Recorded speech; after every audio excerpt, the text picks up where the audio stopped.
В Чимишлии прошел конный забег. В нем приняли участие десятки жокеев из Тараклии, Чеддерлунги, Валя-Пержи, Флорешта, Бельца и Дроки на лучших породистых скакунах. Победителям вручили дипломы и денежные призы. Итак, первый заезд начинается. Он немножко растянутый. Ну что делать? В этом году в соревнованиях приняли участие 30 человек. Тренировки, ежедневный режим питания, уход за лошадью и любовь. Сегодня немножко лошади не приехали, сегодня немножко легко было.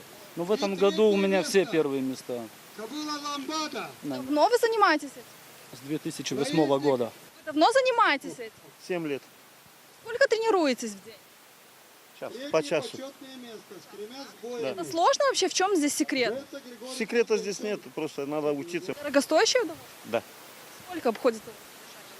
1500 лей в месяц. Наездники продемонстрировали умение пользоваться хлыстом.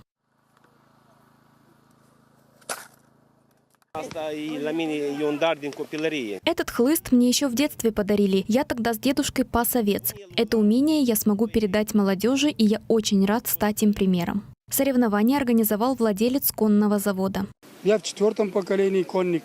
У меня отец занимался лошадьми, дед, а мой прадед Моштанас был известным конником на всю Бессарабию и Румынию. Финалистам гонки вручили дипломы об участии, а победители получили денежные призы.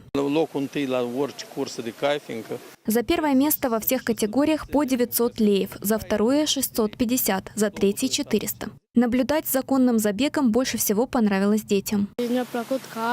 Мне понравились лошади, как они бегут, все понравилось. Не подсыкай, плакаешь. Внучке нравятся кони, пришли с ней сюда. Тебе нравится лошадь? Да, очень. А почему тебе нравится?